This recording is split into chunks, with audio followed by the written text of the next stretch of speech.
Ya, kalau tadi kita sudah berbincang dengan Yusril Iza Mahendra yang namanya disebut-sebut oleh Ahok dalam kaitannya dengan wali kota Jakarta Utara yang akhirnya sudah menyatakan mundur dari jabatannya sebagai wali kota Jakarta Utara. Nah, sekarang dari sisi yang lainnya, dari sisi teman Ahok, apakah memang bersuara yang sama atau mempunyai suara yang berbeda dengan Pak Rustam Effendi? Sudah ada tim ahli dari teman Ahok, Ibu Putu Arte. Selamat malam, Pak. Selamat malam Bung Rizky. Selamat malam Mbak Sinta. Apa kabar, Pak Putu? Sehat. Kalau lihat Pak Putu Arte itu saya ingatnya pemilu, Pak. Ya, sama ini juga ya, ngurusin KTP juga. Nah, itu masalahnya sudah agak mengerucut nih ke DKI gitu ya, pemilu kadanya DKI dan Ahok. Pak, bicara soal Ahok, bicara soal apa yang terjadi ini, wali kota tuh mundur. Pertanyaannya adalah bagaimana sih melihat nih dari teman Ahok, melihat Ahok ini yang katanya bercanda, tapi akhirnya kan mengganggu stabilitas dari Pemprov DKI karena seorang wali kota mundur karena perkataan Ahok. Oke, makanya sebetulnya akan elok sekali kalau TV One bisa menampilkan kutipan kejadian itu. Itu akan gestur segala macam dari cara bicaranya Ahok, dari respon audien, dari respon Pak Rustam, itu akan lebih fair dilihat oleh publik. Gitu. Kita sepakat, tadi juga sudah disampaikan bahwa Pak Ahok ketika di forum itu jelas-jelas bercanda.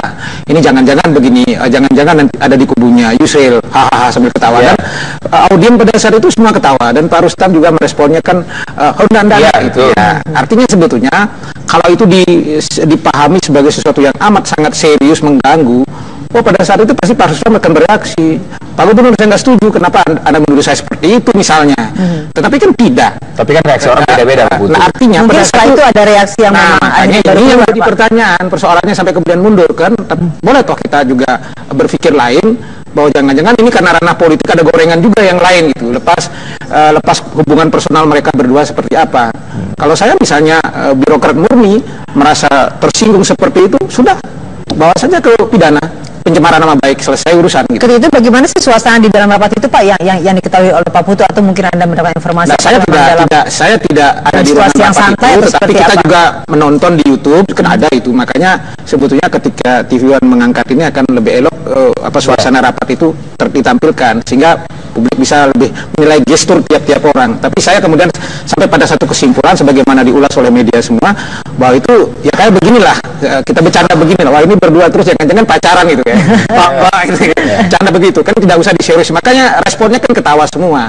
Tetapi yang jadi pertanyaan publik kemudian kan, loh, kenapa setelah mengendap 1-2 hari kok ada ikutan mundur? Nah, karena ini kemudian warnanya sangat politis, suasana hari ini, momentum hari ini, boleh tuh kita juga menduga-duga bahwa ini juga ada urusannya dengan Pilkada 2017 dan seterusnya. Lepas kemudian hubungan mereka berdua antara Pak Ahok dengan Pak Rustam Effendi masing-masing punya rekod tersendiri gitu ya.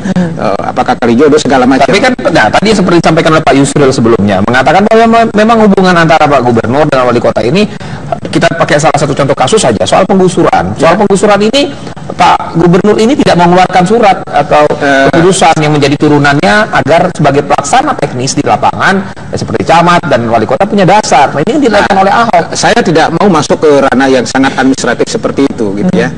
Kita tidak mau terjebak pada wilayah administratif seperti itu. Bukan ini menjadi alasan juga.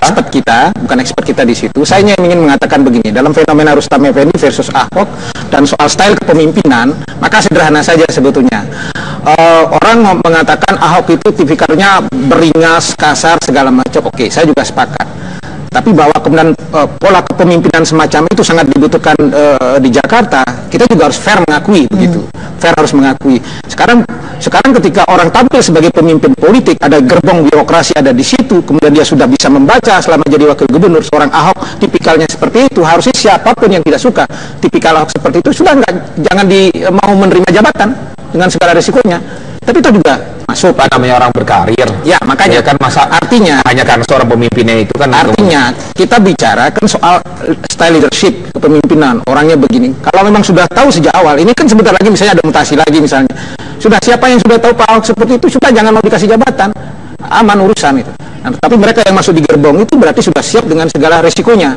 Betapapun kemudian kita bisa bicara sangat kontroversial soal Ahok ini gitu. Jadi artinya untuk kasus yang tadi saya contohkan, mau tidak mau, suka tidak suka, terima saja begitu ya, kerjakan saja perintah gubernur meskipun tidak ada surat pemberani yang dituliskan oleh gubernur. Sama dengan pertanyaannya di balik seperti ini, kalau banjir di Jakarta Pak Rustam Effendi disalahkan, Ahok disalahkan jadi gubernur. Kalau ada persoalan kemudian kemacetan yang disalahkan apa wali kota Jakarta Barat? Iya, Ahok disalahkan karena dia pemimpin daerah.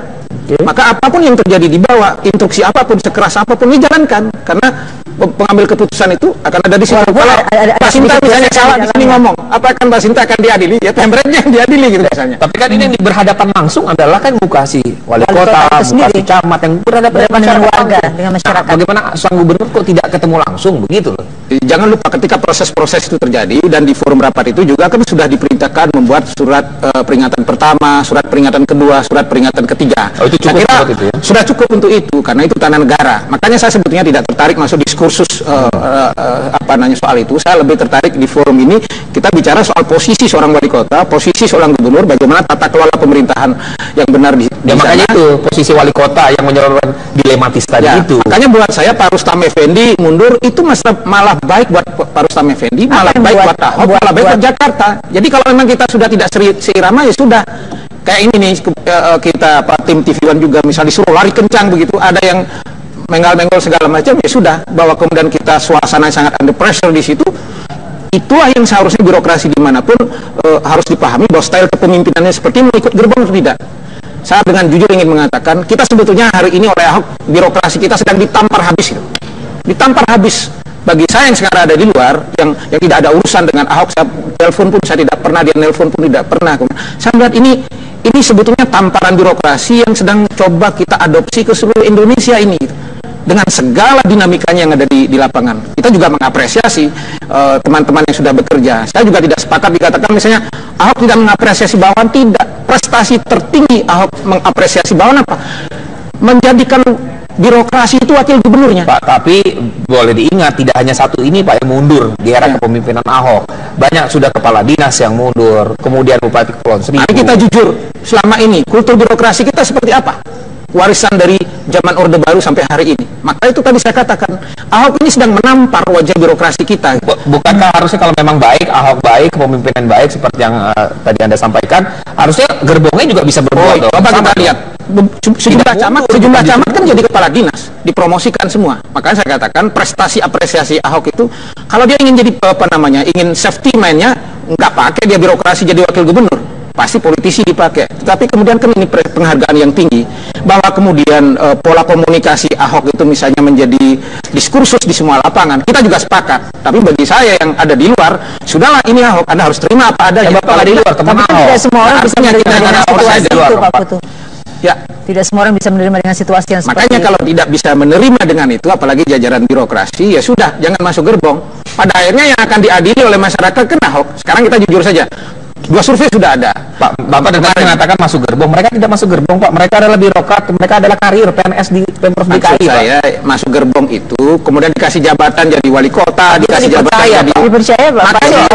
Nah, kalau kemudian sudah diberi kepercayaan, gitu toh, diberi kepercayaan, kemudian sudah tahu pimpinannya seperti itu, kemudian menerima resiko karena disuruh lari kencang lalu dikata-katai kasar, ya itu resiko. Kalau saya ada dalam posisi itu, ya sudah terima apa adanya. Terima kasih, Pak.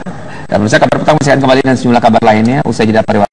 Wali Kota Jakarta Utara, Rustam Effendi, hari ini resmi mengundurkan diri dari jabatannya. Rustam Effendi mengaku mengundurkan diri setelah dinilai tidak berkinerja baik oleh Gubernur DKI Basuki Cahayapurnama. Dalam rapat dengan Gubernur DKI Jakarta Basuki Cahayapurnama, Wali Kota Jakarta Utara Rustam Effendi sempat dicecar pertanyaan mengapa Jakarta Utara tergenang. Kemarin kan rapat tadi saya sempat undang juga Pak. Bapak bicara terus dengan pertanyaan bahwa kenapa banjir itu segala macam. Bapak juga sempat menjawab juga Pak. Tolong jawab dong Pak. Sekarang Pak, kenapa Pak? Sebentar Pak. Ya sudah Pak, kemarin kan memang curah hujan kan cukup tinggi, termasuk Jakarta Utara. Kemudian dari hasil rapat kemarin terlihat bahwa pembagian air tidak merata, dalam arti seharusnya publik menyatakan itu, seharusnya di Manggarai itu berbagilah air itu yang masuk ke Ciliwung Lama, kemudian juga yang masuk ke BKB, banjir Kanal Barat. Nah, kalau seandainya berbagi barangkali yang masuk Ciliwung Lama yang terus akhirnya mengalir ke sampai Istiqlal, kemudian di situ kan harus berbagi juga. Di Istiqlal itu harus berbagi masuk ke arah Harmoni, kemudian kota, kemudian daerah Gunung Sahari. Ternyata tidak sana, tidak dibagi, ya mengandalkan hanya Gunung Sahari. Ya ini seperti itu. Terlalu banyak air tumpah ke situ. Kemudian saya katakan bahwa hasil pengamatan dan juga laporan dari camat, dari lurah, serta dari suku tata air, memang laut agak tinggi. Nah, kalaupun pompa hidup, memang tidak begitu banyak membantu. Nah, bagaimana jalannya? Nah, harusnya air yang dimasuk ke Gunung Sahari itu dikurangi, ditutup sedikit, dibagi ke BKB. Kemudian ya kita berharap air laut akan segera surut, sehingga lebih mudah pompa dan operasi secara maksimal gitu, pada saat itu. Nah, lantaran dianggap tidak becus mengemban amanah sebagai wali kota, makanya Rustam Effendi kemudian disindir atau disinggung oleh Ahok dalam sebuah rapat. Ini akhirnya apakah ini yang menjadi penyebab akhirnya Rustam Effendi mengundurkan diri hari ini menjadi wali kota? Ya, dan untuk itu segera kita perbincangkan. Kalau dia sempat menyinggung, katanya mungkin ini berhubungan sama di pihaknya Yusril Iza Mahendra. Nah, kita tanyakan langsung ke Pak Yusril apakah benar begitu adanya. Selamat sore. Assalamualaikum Pak Yusril. Ya. Pak Yusril, ini berbicara soal wali kota Rustam Effendi. Nah, saya mau bertanya dulu karena dikait-kaitkan oleh Gubernur Ahok bahwa Rustam Effendi ini katanya orangnya Yusril Iza Mahendra. Nah, pertanyaan saya adalah Pak Yusril sendiri kenal betul tidak dengan Rustam Effendi? Nggak kenal sama sekali. Nah, saya nggak kenal, nggak pernah bertemu, nggak pernah ada komunikasi langsung maupun tidak langsung kepada beliau. Ini kan menjadi unik, akhirnya menjadi lucu ketika akhirnya Gubernur pun mengakui sindiran itu hanya bercanda ketika menganggap bahwa jangan-jangan ini di grupnya Yusril Iza Mahendra. Nah, tapi ini kan ada hubungannya Pak Yusril, kita lihat soal bagaimana rencana penggusuran di luar Batang. Nah, atau jangan-jangan inilah yang kemudian dianggap karena wali kota Jakarta Utara itu sepertinya berseberangan dengan Gubernur, kemudian kita tahu Pak Yusril juga menentang penggusuran di luar Batang. Atau jangan-jangan ini kemudian nama Anda dibawa-bawa? Ya, ini kan menunjukkan kepada kita bahwa kebijakan gubernur itu kan tidak selalu disetujui oleh bawahannya. Jadi ya bisa juga bawahan itu ragu-ragu, khawatir. Karena kan pengambilan kebijakan di DKI itu kan ada pada tangan gubernur. Wali kota itu sama sekali tidak punya kewenangan untuk membuat kebijakan. Dia cuma aparat pelaksana di lapangan aja. Dan karena itu situasi yang mereka hadapi sangat dilematis ya, karena mereka yang langsung berhadapan dengan warga. Apa Pak Ahok pernah datang ke luar Batang berhadapan langsung sama rakyat di sana? Kan nggak pernah sama sekali. Apa pernah beliau datang ke Kalijodo? Kan nggak pernah sama sekali. Yang dikedepankan di sana itu menghadapi rakyat secara langsung ya paling wali kota, camat atau aparat kelurahan. Kan mereka kan dilematis. Kalau ditanya, kenapa Bapak suruh gusur ya? Saya diperintah Pak Gubernur. Mana surat perintahnya? Kan nggak ada. Cuma perintah lisan dari Pak Ahok kepada mereka. Jadi saya bisa memahami betapa dilematisnya pejabat birokrasi di DKI berhadapan dengan Pak Ahok. Dalam arti banyak yang merasa ini semacam sebuah tekanan begitu Pak, dengan apa yang terjadi di lapangan dan juga dengan kebijakan dari Pak Ahok sendiri. Ya, karena kebijakan kan ada pada Gubernur. Sedangkan wali kota dan camat itu kan hanya aparat pelaksana saja. Ahoknya kan tidak pernah berani berdialog dengan masyarakat. Saya sendiri selaku kuasa hukum dari masyarakat di luar Batang kan sudah menulis surat kepada Pak Ahok mengajak beliau berdialog, tapi sampai hari ini kan nggak pernah dijawab. Tapi memang kelihatannya tidak berani berhadapan langsung sama rakyat. Ya, tapi menurut Gubernur silakan di pengadilan saja. Kenapa tidak digugat saja? Begitu Pak Yusril. Ya, orang itu kalau mau menggugat ke pengadilan kan harus ada surat keputusan atau surat perintah pembongkarannya. Sekarang ini mana surat pembongkaran, mana surat keputusan yang ditekan sama Pak Ahok? Kan nggak ada. Kalau saya gugat ke pengadilan, nanti yang saya gugat camat. Ya, camat kan bukan levelnya untuk saya gugat ke pengadilan. Jadi Pak Ahok kan cuma berani menantang, tapi kan nggak berani mengeluarkan surat keputusan. Coba kalau Pak Ahok berani mengeluarkan surat keputusan atau surat perintah pembongkaran, kita lawan ke pengadilan. Kalau perlu Pak Ahok nggak usah pakai kuasa, langsung aja berhadapan sama saya di pengadilan. Berani nggak Pak Ahoknya? Oke. Jadi artinya Pak Yusril, kalau saya kembali kaitkan lagi dengan apa yang terjadi dengan pengunduran diri seorang wali kota Jakarta Utara Rustam Effendi, mungkin salah satunya adalah faktor ini tadi ya, karena dilematis ada permintaan atau tugas yang diemban oleh wali kota atas perintah gubernur yang tidak ada surat kuasa, tidak ada surat perintahnya, begitu? Nggak ada. Mana ada surat perintahnya? Mana ada surat perintah pemukaran? Di Luar Batang itu malah surat pemberitahuan aja, yang teken malah cuma camat, bukannya wali kota lagi. Tapi bukan lazimnya memang kalau begitu, itu saya mau Google.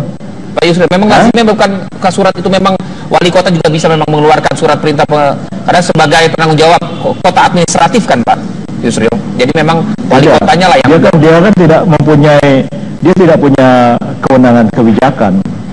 Kebijakannya kan ada pada gubernur. Beda dengan wali kota Bekasi misalnya, itu dipilih langsung oleh rakyat. Jadi dia bertanggung jawab kepada DPRD. Dia bisa membuat kebijakan, dia bisa mengeluarkan surat keputusan. Tapi kalau wali kota Jakarta Utara kan bukan wali kota seperti itu, dia wali kota administratif. Dia hanya pelaksana. Dan sebagai pelaksana dia pun susah untuk mengeluarkan surat perintah. Kalau misalnya dia mengeluarkan surat perintah pemukaran, kan konsiderannya ada mengingat, menimbang dan sebagainya. Yang dijadikan sebagai rujukan surat perintah dari Pak Ahok kepada dia kan tidak ada. Sama sekali tidak ada Pak ya. Jadi tidak ada. Tidak ada. Perintah lisan aja. Dan itu menurut Anda sebagai ahli hukum juga, menurut Anda tidak bisa itu Pak Yusril ya, dilakukan oleh sang wali kota, tidak punya landasan hukumnya, legal standingnya tidak ada begitu. Kalau gubernur itu kan harus gentleman. Kalau dia berani memerintah, dia berani keluarkan surat perintah dong. Kalau dia cuma perintah lisan, tapi camat disuruh berhadapan sama rakyat, kan dia lempar batu sembunyi tangan. Camat atau wali kotanya yang berhadapan langsung sama rakyat. Gubernurnya kan cari selamat, sembunyi di belakang perintah lisannya kepada camat dan wali kota. Kalau begitu, mengapa tidak dilakukan oleh wali kota yang lain Pak, atau pejabat-pejabat di Pemprov yang lain? Kalau memang hal itu merupakan dilematis bagi seluruh para pemimpin di bawah jajarannya Ahok. Anda itu membandingkan wali kota di Jakarta dengan wali kota Bekasi, wali kota Bandung itu beda. Tidak, wali kota yang lainnya Pak, misalnya wali kota di Jakarta Barat misalnya. Sama dilematisnya. Tapi pemukaran yang banyak sekali kan terjadi di Jakarta Utara. Dan ini yang dalam arti memang ada komunikasi yang tidak berjalan baik Pak antara wali kota dan mungkin dengan gubernur. Ini intinya ada di situ Pak. Kalau saya melihat sih bukan masalah komunikasi. Ini kan masalah bagaimana kita menjalankan roda pemerintahan. Gubernur itu kan pejabat pembuat kebijakan. Kalau dia punya kebijakan ingin melakukan penggusuran, itu harus dituangkan dalam surat keputusannya gubernur. Nah kalau dia langsung melakukan perintah pemungkaran, itu perintah pemungkarannya itu harus ditandatangani. Sekarang kan nggak ada sama sekali. Itu hanya lisan aja. Di lapangan ya bawa polisi, bawa tentara, ya orang kan ketakutan. Tapi nggak pakai hukum, itu pakai kekuasaan aja.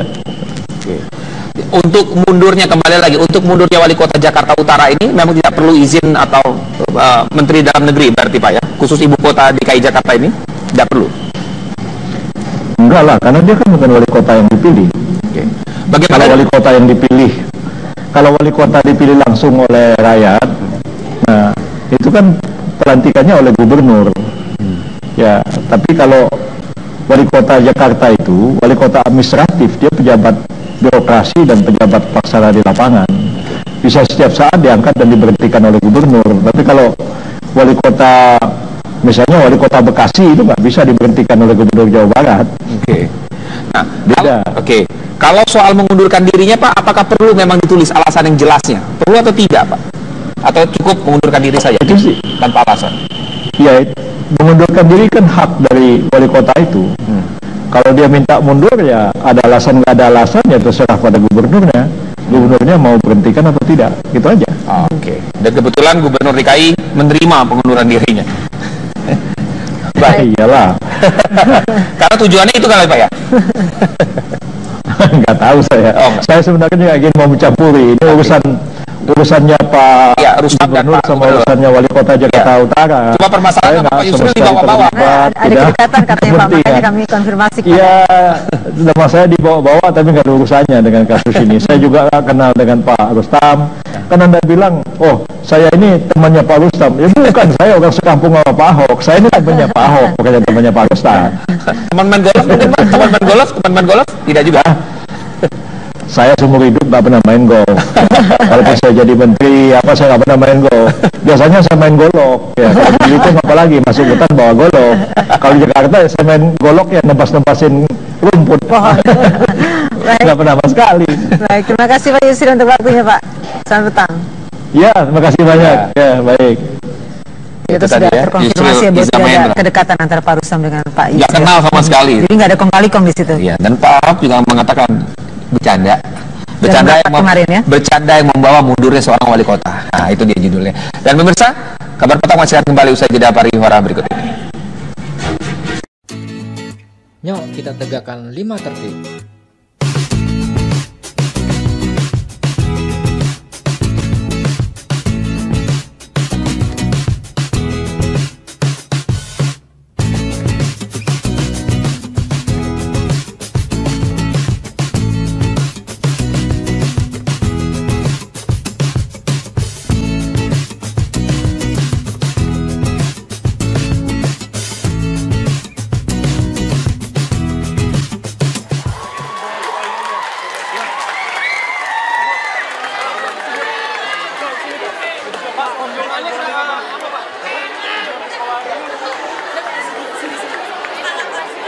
Jadi sekolah ini kalau pesanggeran lagi naik airnya, dia banjir.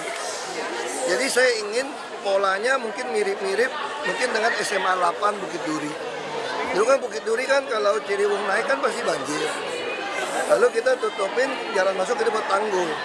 Sekarang kan genangan atau banjir kan lebih rendah daripada dulu. Kalau dulu kan tinggi. Dulu Bukit Duri nggak bisa karena ketinggiannya bisa 2 meter. Sekarang kalau dia hanya 40 cm, 45 cm, kita tinggal bikin tanggul di atas 45 cm. Lalu dalamnya bikin sumur, pompa. Nah yang ini makanya saya mau lihat. Ini kan kenapa banjir terus dari ujian. Nah ternyata dia ada 2 pembuangan lubang yang nggak ditutupin klep. Nah saya minta harus tutupin klep. Kalau tutupin klep masih bocor dari tembok, berarti ya di tengahnya harus buat sumur, pasang pompa. Tapi kalau kayak mini country, selatan juga nih, itu juga sepanjang tahun kan kiriman masih banjir. Itu tinggal 7 kakak. Kita kalau mau pasang sistem pompa porda sampai 10 miliar, nggak pantas gitu loh.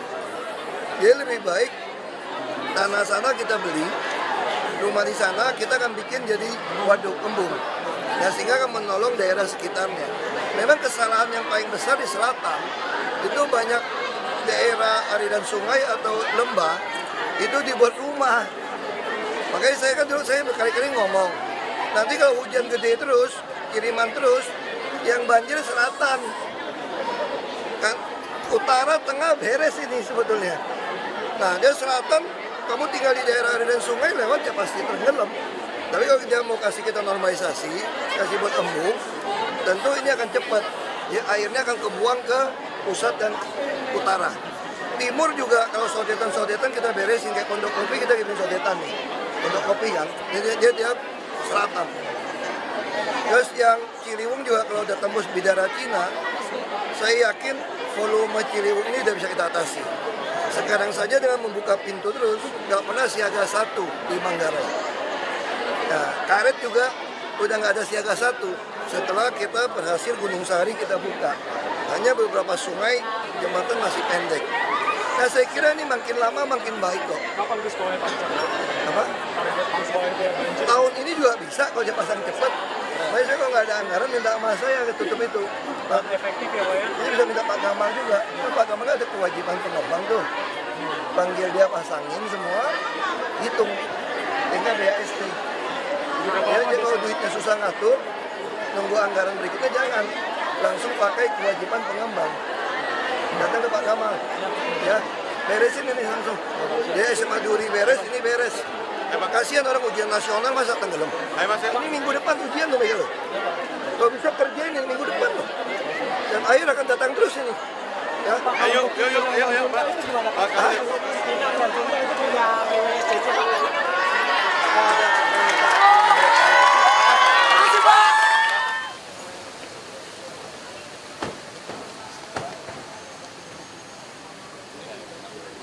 Aja, kalau siapin aja.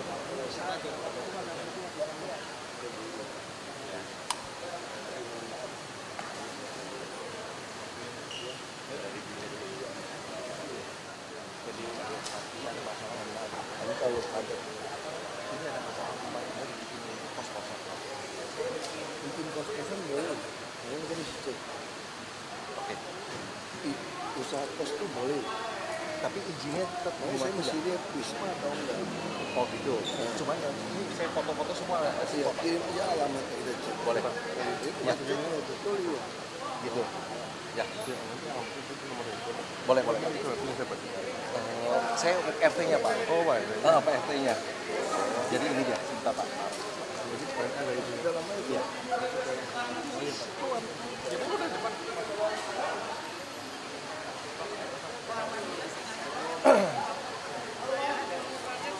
Mana Pak? Udah nomor telepon aja. Oke. Saya nggak buat.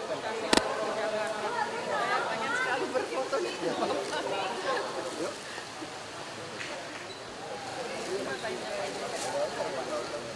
Hati-hati nih nanti ikutin aja baiknya.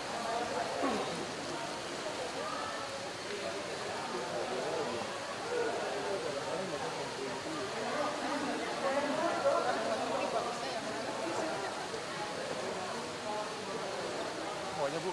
Hah? Maunya? Ini punya saya, ini punya temennya, punya Pak Andreas.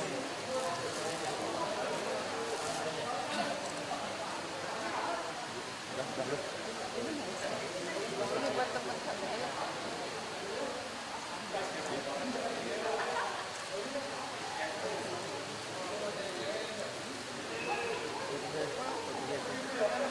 Ya Pak ya.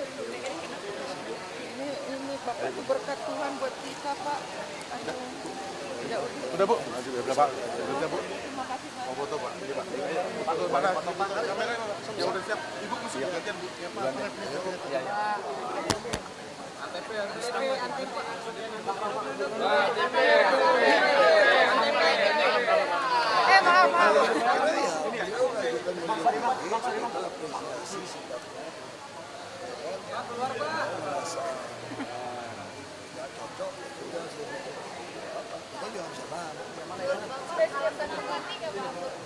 Sorry Pak. Ya rasa ini aja mau mundur aja. Saya juga nggak banyak. Suratnya juga nggak sebut.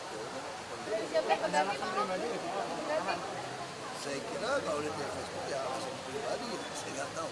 Pak ada hubungannya dengan candaan kemarin nggak Pak? Ya saya kira ini panjang ya, bukan cuma kemarin. Bang. Ini kan panjang. Panjangnya maksudnya ada kasus sebelumnya Pak? Ya sejak dari KBN, sejak kami jodoh, ya kan? Ya udah ada perbedaan prinsip. Kayak kali jodoh kan dia buat surat supaya bengkel engsel itu tidak boleh dibongkar. Minta waktu 2 bulan. Lalu saya pikir ini wah, kamu bisa kebayang nggak kalau kali jodoh saya ratain, ada satu bengkel engsel yang nggak diratain, kamu kira-kira tafsirannya apa? Nah itu aja, makanya saya bilang ini bisa bahaya secara politik. Iya dok, sekarang kamu bayangin bisa kali jodoh saya robohin. Terus ada bengkel engsel yang berdiri, minta 2 bulan. Nah itu bisa dihubung-hubungkan, apalagi yang punya etnis orang Tionghoa. Makanya saya tegur dia, kok kamu kok minta izin nggak dihancurin kok usaha. Ya memang panjang lah, nggak apa-apa. Saya kira kita apresiasi, kita juga Pak, kita siapkan pengganti tuh Pak. Nah, gampang, kita lagi tes. Ya Pak, menurut Populi Center itu tes Bapak paling ya, tinggi. saya nggak gitu baca itu nanti aja. Ngomong yang lainnya. Pak, kemarin ditempatkan di mana Pak?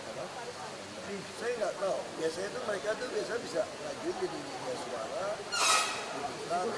bisa begitu. Tapi kalau untuk eselon 2 kan mesti tes lagi gitu. Bisa di media suara. Pas soal penertiban di Belan katanya ada tanah yang punya TNI AD itu Pak di RW 4 itu gimana? Kita udah bicara sama TNI. Kayaknya TNI mau minta ganti bangun. Nggak bisa beli. Kita mungkin akan bangun apa itu tetap nggak diambil, tetap punya tanah TNI. Tapi kita manfaatkan untuk dilebarin aja. Ya Pak Ahok.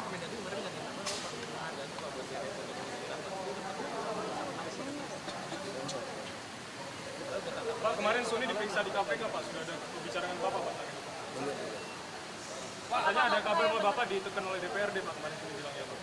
Bapak ditekan oleh DPRD untuk membatalkan agenda itu. Pak, kinerja PNS DKI tidak kondusif, katanya mengganggu pembangunan, Pak. Kamu lihat aja ya PNS sekarang kondusif nggak? Kamu kalau minta izin ke rumah sakit sekarang lebih gampang nggak? Kondusif toh? Pak, berarti gembong sudah nggak ada. Tapi udah ada luar batas Bapak. Berarti nggak ada lagi yang main bola. Transjakarta jangan dilebarin. Kita tunggu rusun ya. Transjakarta bisa dilebarin selain dari pasar. Nanti kita evaluasi, saya nggak tahu. Nanti belum dilaporin. Tapi yang pasti beberapa jalan yang batas dari lama cepat mau kita tapi trotoarnya dilebarkan. Misalnya nanti kan punya pramuka,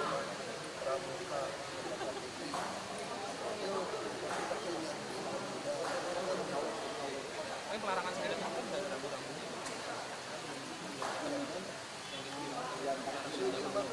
Kita punya anak-anak motor setelah kita lemparkan trotoar jalan kaki. Kalau kita lebarin trotoar sampai 10 meter, jalanan motor, mereka motor naik ke atas. Bisa naik. Jadi kita usahakan buat berjalan kaki lebih baik. Tunggu lebarin dulu sama tunggu IRP. Atau bisa juga udah lebarin, kalau busnya cukup. Nanti kita diskusi teknis, saya nggak tahu. Mesti ngomong sama di lantas, sama distrik. Kamu tanya sama mereka, sama PU. Ini mesti diskusi dulu, saya nggak tahu. Karena kita ada Dewan Transportasi Jakarta juga. Pak, luar batas apa Saya nggak tahu, mereka yang putusin. Pak, luar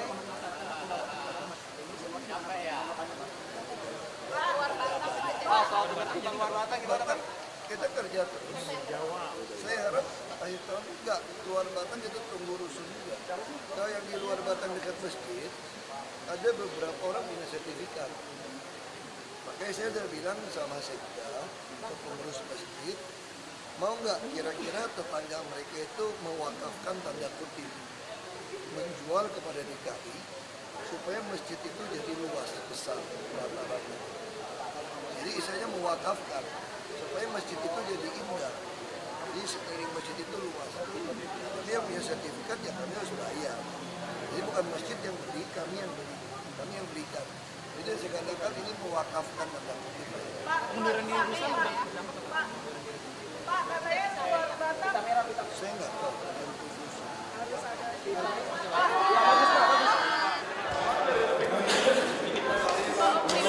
Pak optimis Pak Jakarta bisa di velocity ini bisa. Nggak tahu, tergantung partisipasi publik aja. Mereka mau nge-tweet atau enggak. Akan mengajak warga Jakarta. Ya minimal aku nge-tweet ke follower aku lah. Pak, Metro Mini udah gabung ya Pak sama Transjakarta? Iya, dia tinggal beli, dia atur. Saya kira semua operator bus sudah setuju kok gabung. Oh, nggak ada lagi ya? Nggak ada yang... APTB Pak? APTB udah beberapa juga setuju juga. Kalau nggak setuju juga selesai dia. Pak, Trans Jabodetabek yang di Depok masih sepi Pak itu. Pak itu harus ubah rute Pak? Atau kurang sosialisasi? Nanti dievaluasi, teknis mereka lah. Pak, tanggapan Otda Pak, pelaksanaan Otda di Jakarta gimana Pak? Saya kira bagus ya, kalau Jakarta kan ada undang-undang khusus. Jakarta lebih untung aja. Nama juga DKI, daerah khusus. Kemarin kan ada penghargaan itu Pak, Jakarta kok nggak menang tuh Pak? Ya tunggu dong, itu penghargaan juara berapa dulu? Kalau tata kelola pemerintah itu gimana tuh Pak? Kan Bapak udah melakukan perubahan tuh Pak, tapi masih belum menang Pak. Nggak tahu aku. Pak, katanya pemerintah luar Batang itu harus keluar surat perintah bongkar dari gubernur Pak. Soalnya kalau wali kota itu cuma bersifat teknis administrasi. Ada Bapak yang pembuat kebijakannya Pak. Saya kira itu pengertian yang salah. Siapa yang kenapa Pak? Yusril Pak yang bilang Pak. Gimana Pak? Pak yang tadi Pak. Pak. Hari pendidikan. Ada niat nggak sih Pak buat bikin nambahin buat sekolah negeri di Jakarta? Tergantung, kita sudah buat satu program. Kalau memang sekolah swasta mau jual ke kami, kita bisa beli. Nah sejauh ini sekolah masih oke. Kalau kita mau tambah juga, sudah beban terlalu banyak. Yang penting anak-anak sekolah kita kasih KJP aja, dia bisa bebas sekolah swasta. Kalau kita bangun terlalu banyak, hotel swasta juga kolab. Pak, jasa banyak. Yang tadi dana UMKM itu maksudnya Pemprov memberikan? Kita lewat bank sekarang, Bank DKI. Kita udah salurkan 300 miliar lebih. Padahal target saya itu 1 triliun 1 tahun. Untuk suntikan dana itu? Untuk suntik UMKM. Tapi kan kalau orang nggak bisa percaya gimana? Karena waktu 1 tahun saya maksa semua orang mendaftar ini kan mereka agak lamban kan, nggak percaya. Nah, kalau kamu udah pegang ini setahun baru saya pelajari perilaku, baru bisa kasih kredit. Oh, berarti itu untuk memutarkan perekonomian di kelas menengah ke bawah? Iya. Pak, kenapa menurut Bapak itu persepsi yang salah, Pak? Kenapa? Salah aja. Lu maksa. Pak, foto dulu berdua. Ya.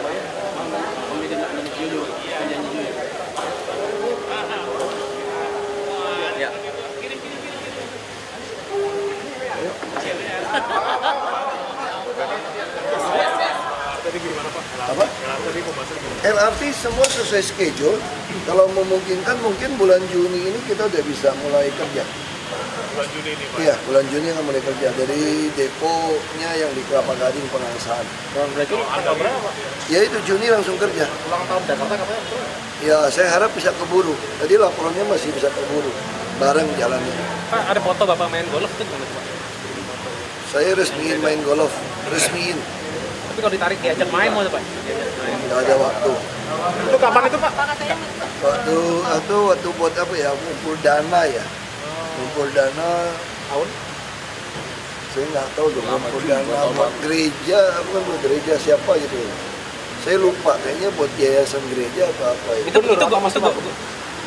golf atau main golf apa selain cuma PNS? suruh Pengusaha juga nggak sih selain apa main golf itu klub geng golf itu ada PNS doang apa pengusaha juga? Kalau dinas pariwisata katanya mau mengundurkan diri juga Pak. Pak Catur ya Pak? Ada komentarnya Pak? Dengar-dengar mau mundur dia Pak? Mana mungkin, kada jauh Pak.